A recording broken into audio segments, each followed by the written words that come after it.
Hello and thanks for joining us on Chicago Tonight. I'm Nick Blumberg. Brandis Friedman will join us later in the program. Here's what we're looking at. Safe and compassionate immigration policies, I believe, are vital. Governor Pritzker faces off with Congress members as he defends state protections for undocumented immigrants at a D.C. hearing. No more to Trump, DHS, and to ICE. Organizers are preparing for large-scale protests against the Trump administration, what you can expect from Saturday's No Kings rally. And audiences are getting a new take on a Shakespearean classic. And now to some of today's top stories. Police from out of state have been illegally accessing data from license plate readers from Illinois. That's according to Secretary of State Alexi Janulius, who says out-of-state police have used the information to target people seeking reproductive health care or for immigration-related enforcement in violation of state law. The Mount Prospect Police Department is facing an investigation for sharing information in hundreds of immigration cases and data on a woman from Texas who came to Illinois for abortion care. This demonstrates a broader problematic trend of other states leveraging this emerging technology, extending their reach beyond their jurisdictions to surveil and hunt down law-abiding individuals. Make no mistake, this is a fundamental threat to the liberties of all Americans. The Secretary of State's office says it plans to look into whether other departments have also violated that law. School's out for summer. Today marked the final day of the academic year for Chicago Public School students. The milestone came just a day after the city school board picked former principal and City Hall advisor Maculin King to lead the district on an interim basis. The Chicago Tribune reported last week that as a principal, King was investigated, though not disciplined, over negligence concerns related to student safety policies. The school board has hired a search firm to help find a permanent CEO, with directors reportedly hoping to hire someone by the end of September. And Puerto Rican Fest is back. The annual celebration of Puerto Rican culture kicks off today in Humboldt Park with food, live music, carnival games, and dancing. Hey, what more can you ask for? And the star of the show, the Puerto Rican People's Day Parade, is on Saturday. Festivities last through the weekend. Up next, what Governor Pritzker said while testifying in Washington, D.C. today. Heather Sharon gives us a rundown. Chicago Tonight is made possible in part by the Alexandra and John Nichols family, the Polk Brothers Foundation, and the support of these donors.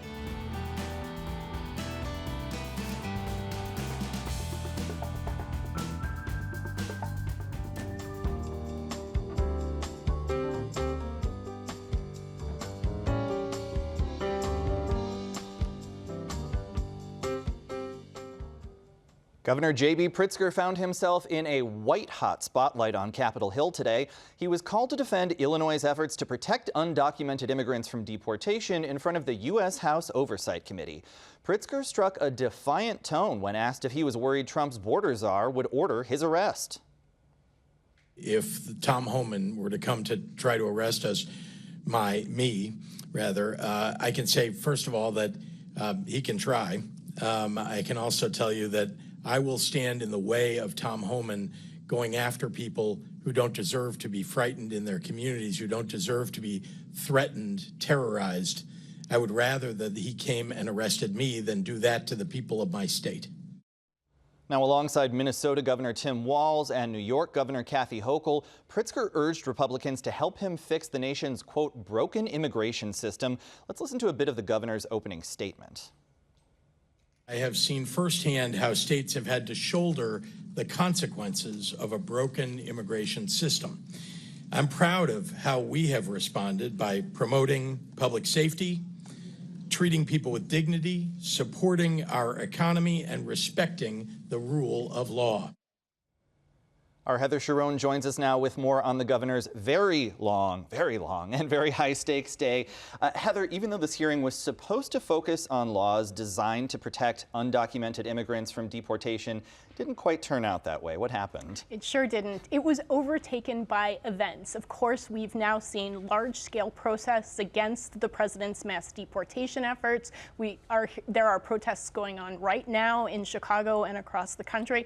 But during the hearing, officers protecting Department of Homeland Security Secretary Kristi Noem tackled and forcefully handcuffed California Senator Alex Padilla. That created just chaos in this hearing. Governor Pritzker took a moment to sort of decry that action, and as Republicans sort of celebrated it, and Democrats said that this was a clear threat to Congress as a co-equal branch of law.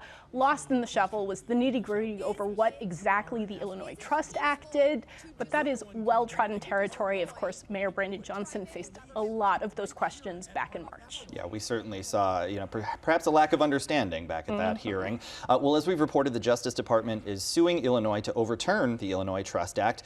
Will anything that happened today potentially influence that case, which, of course, could determine whether the president can claw back billions of dollars from the state, from the city? Not really. It was mentioned only briefly, as Pritzker insisted the state complies with federal law, and Republicans insisted that it in fact did not. Again and again, Pritzker said that Illinois law enforcement agents honor judicial warrants, and they simply don't interfere with ICE agents if they're conducting other immigration enforcement activities.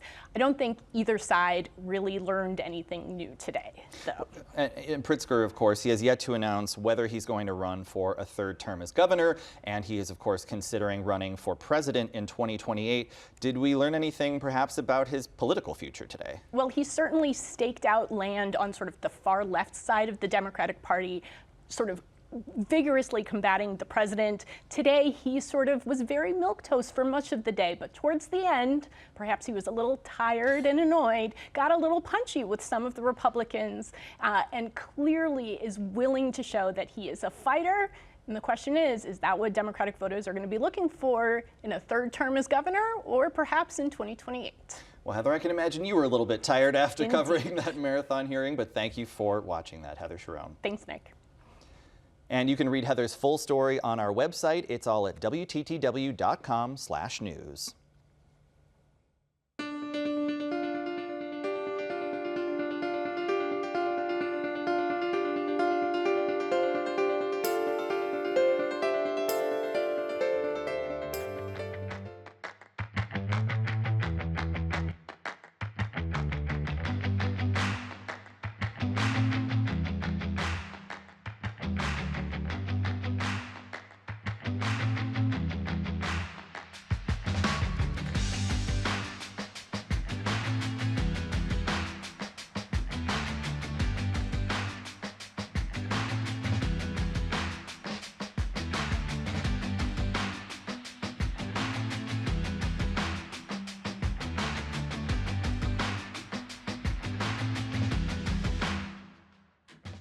As President Trump marks his birthday with a massive military parade in D.C., organizers in Chicago and around the country are pushing back.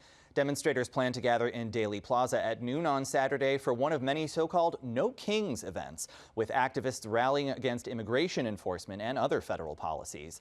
Dozens of other gatherings are planned across Chicagoland, from neighborhoods like South Chicago and Edgewater to suburbs like Evanston and Schaumburg. Joining us now with more are two of the groups organizing the demonstration: Kathy Tholen, Indivisible Chicago's board president, and Ed Yonka, Communications and Public Policy Director at the ACLU of Illinois. Welcome, both of you, to Chicago tonight. Kathy, why do the groups putting this demonstration together want to perhaps counteract the message of Saturday's parade in D.C.? Well, Nick, we are facing a national crisis that is only growing every day. It seems on days like today that it's growing every hour, right? The president has weaponized the military against the American people. ICE agents are terrorizing and kidnapping and disappearing our neighbors, and the president and his administration continue to work to undermine democracy. That's what's happening while the military parade is happening in Washington. In Chicago and around the country on Saturday, we have the opportunity to stand up and say no. We are not a country with a king. We are not a country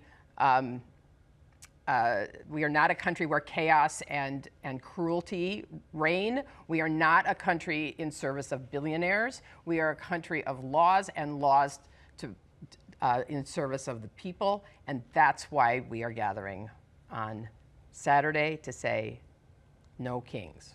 Well, you know, Ed, there was a lot of conversation about what a lot of people called the resistance during the first Trump administration. Do you think those forces are as active during this go-round? I think they really are waking up and becoming more active each and every day. As Kathy said, you know, every time you see, you know, masked, heavily armed agents careening through our streets and sweeping people up and kidnapping them, when the president is cutting funding to things like Head Start, you know, when you look at the kinds of policies that are targeting transgender folks, people are recognizing the reality that today, this week, he's targeting those people. Next week, it could be all of us. And I think you're starting to see a coalescing around this. You see it in the polls, and I think you're beginning to see it in actions like Saturday. You know, that list of communities across just Chicagoland is really impressive in terms of people wanting to come out and reject this kind of authoritarianism. Well, you know, this Saturday's protest follows a week of demonstrations against immigration enforcement, both here and around the country. Here's some of what local advocates had to say earlier today. We cannot allow the Trump administration to continue to ramp up and meet this 3,000 quota of individuals detained each day. ICE doesn't even have those spaces to hold that many people. They have no beds.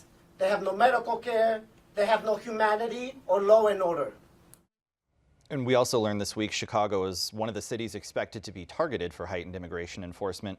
You know, Ed, what kind of work can you do with immigrant communities to prepare for that? So I think there's a couple of things. The first thing is you know, the groups like OCAD and ICER who held that press conference today have done such a great job of really educating a broad swath of people about their rights, so they're ready to prepare. But the second thing is that what's really, I think, important now is that all of us from every community watch what's happening to our neighbors and our friends and our coworkers and be prepared to speak out, to demand that our federal officials provide oversight of this process, to ensure that, you know, our local officials are doing everything to follow the Illinois Trust Act that was the you know, that was the subject of that high circus act today in Washington, D.C. Sure.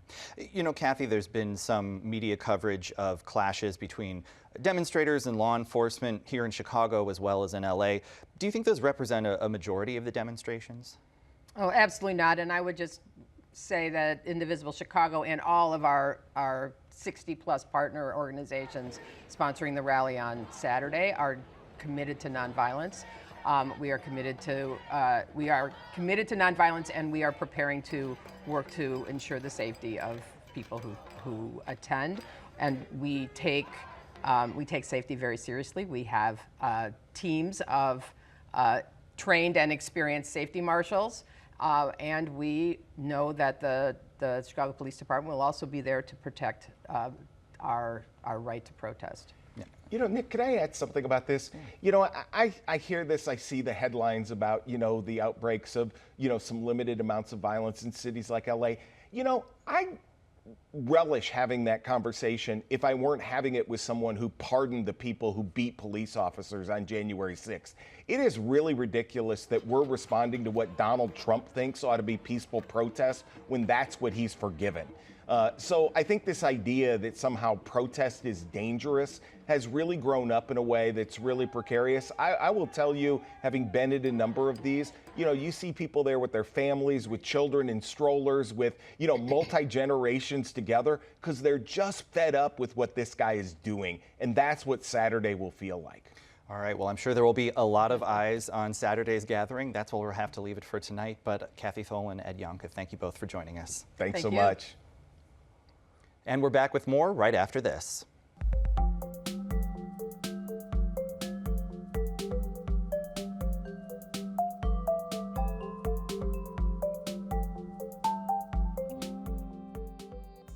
We will get back to our program in just 2 minutes with Brandis Friedman and an unusual twist on one of Shakespeare's most famous works. But first, we are asking for your help. You may have heard that Congress today narrowly voted to cut current and future funding to PBS. That legislation now goes to the Senate. We're here to ask you to consider 2 things: making a contribution to WTTW and letting your voice supporting public media be heard. PBS and WTTW have always had a partnership with you, our local audience, and that support is more critical now than it's ever been. As a WTTW and Chicago Tonight viewer, you understand the value of trusted local public media programming, including the journalism you get from Chicago Tonight, as well as PBS NewsHour. Many of you have asked what you can do to help ensure that WTTW remains strong. If this is something that's important to you, you can make your voice heard by contacting members of the U.S. Senate. You can learn the facts at WTTW.com/protectmypublicmedia and share those facts with your family and friends. And if it's right for you, you can donate to WTTW by calling 773-588-1111 or going to WTTW.com. You can also scan the QR code on your screen. Your contribution at whatever level you choose is always appreciated, but what's most important is that you participate. This is public media, and it's our members that keep us strong, today and into the future. Here's what some of you, our viewers, have written in to tell us. I enjoy the programming. I learn what's happening in Chicago and surrounding suburbs and all across the U.S. My favorites are PBS NewsHour, Chicago Tonight, America Masters, and Miss Scarlet. This is the only TV I watch. WTTW provides me with all I need as regards news, educational programs, and entertainment. I cannot imagine living without it. WTTW's news programs are informative and unbiased. Their shows are entertaining. We watch WTTW all the time. We hope you find value in what we do here at WTTW News, Chicago Tonight, and throughout the day and night on WTTW. Please consider supporting us in whatever way feels right to you. We're in this together. Thank you. Chicago Tonight returns in a moment.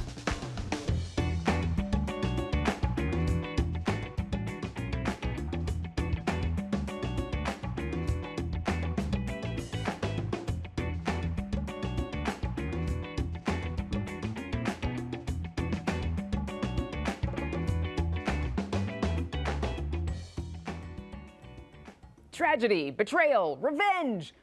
Those are some of the themes of most any Shakespearean drama, but audiences are now getting a twist of the beloved classic Hamlet. Rather than a stage production, creators are giving audiences an earful with an audio adaptation. Here to explain more about the magic that is Hamlet are Jeremy McCarter, adapter, director, executive producer, and founder of the Make Believe Association, and Daniel Kyrie, a Chicago native and star of the new adaptation of Hamlet. Welcome. Thanks to you both for joining us. Great to be here.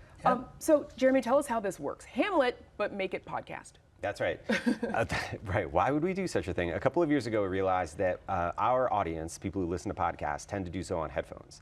And when we have the audience between a set of headphones, we have this special superpower that we can do. We can make them feel that they're inside the main character's head. And I just thought, well, if we can do that, what would be a more interesting head to be inside than Hamlet's, Hamlet is the most famous play ever written because of the way that Shakespeare puts us inside his mind as he is dealing with his world falling apart around him. So I did the adaptation, found Daniel Kyrie, he was willing to do it, and away we went. What goes into the process of making a project like this visually appealing to an audience without visuals? Because we're used to seeing this on a stage. For sure. We are blessed to have as one of our closest collaborators, Mikhail Fixel. He's a Tony Award-winning sound designer who has this incredible ability to render worlds that are so vivid you think you're seeing them, even though all you're doing is listening to the sound effects that he's creating. And then we have the performances of the actors and the way that they respond to the cues that they're getting from Misha's sound design. What the response we're getting from early audiences is that people feel like they're really in it. Daniel Kyrie, most folks probably know you from your role on Chicago Fire, but why did you want to play this role? Very different from how we're used to seeing you. Totally. I mean, Hamlet is one of those, it's like the Moby Dick of the acting world, right? I feel like a lot of actors are in pursuit of what their version of this iconic character can be. It is rife with challenges, right? The ability to do your analysis of the text and what's happening and to translate it into living, breathing beingness, I think is something that is just worthy of the challenge. And so for me, I was thrilled to get another crack at it. How do you prepare for something like that? Due diligence. I mean, it requires a world of study and specificity, and I am lucky enough to have been blessed with such thorough and talented collaborators like Jeremy McCarter or Sydney Charles, who is the associate director on this project, or as mentioned, Mikhail Fixel. These are all folks that I can kind of go into a room with, bounce ideas off of, and you know, rely on them to give me kind of guidance. In a lot of ways, my team was my North Star for this project. Also, as a Chicagoan, you've been on Chicago Fire for some time, and I'm going to come back to Hamlet in a second, I promise, but what's that been like for you to be able to act in your hometown?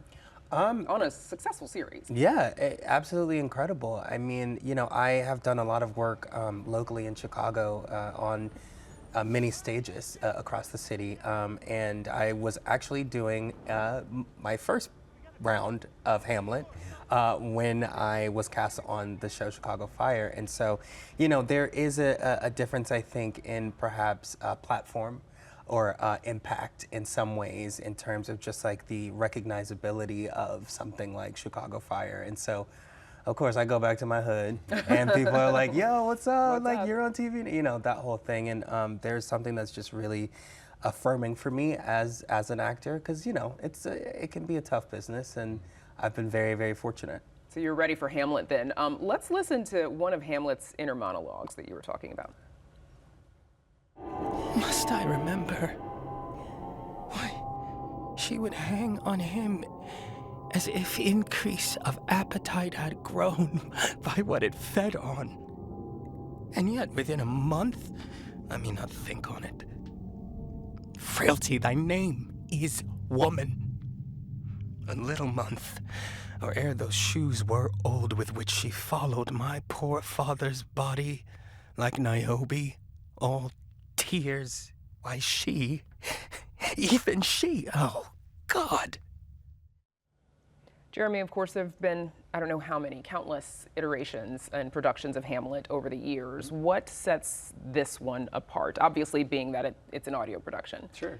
I mean, even among audio productions of Hamlet, of which there have been many, as far as we can tell, no one has taken this specific approach, which is to adapt the text so that you are experiencing the entire story from Hamlet's own point of view.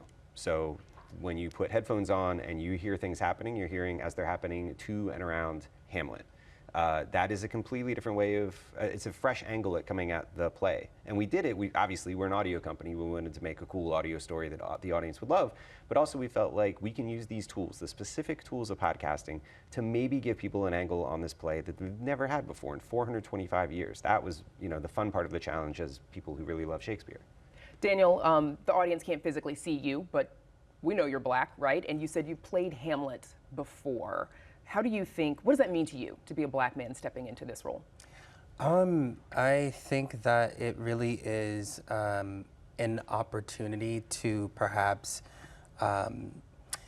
divorce myself or my characters, because I'm Black, so he's Black, the kinds of perhaps expectations that might come up, right, from people visually seeing me, and to just kind of lean in and listen to his story, what he is experiencing, and just empathize with his humanity in a way that sometimes I feel, because, you know, we are in divisive times, it sometimes is a little bit more difficult for us to see another person's point of view, especially when there are kind of clearer or more obvious separations, or could be between us. And so, and differences, yeah. And so in this case, I think it's just a wonderful opportunity to just let our imaginations go and feel what we feel from these circumstances that this human person is experiencing. It's exciting for me.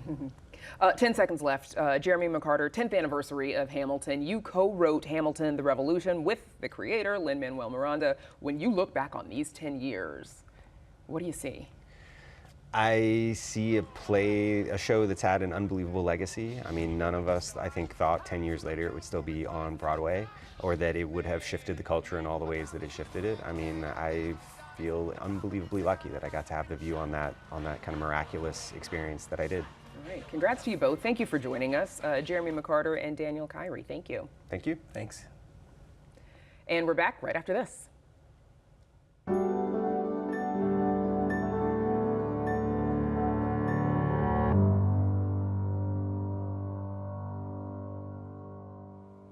That's our show for this Thursday night. Be sure to sign up for our free email newsletter, The Daily Chicagoan, at WTTW.com/newsletter. And join us tomorrow night at 5:30 and 7 for the Week in Review. Now for all of us here at Chicago Tonight, I'm Nick Blumberg. Thank you for watching, stay healthy and safe, and have a good night.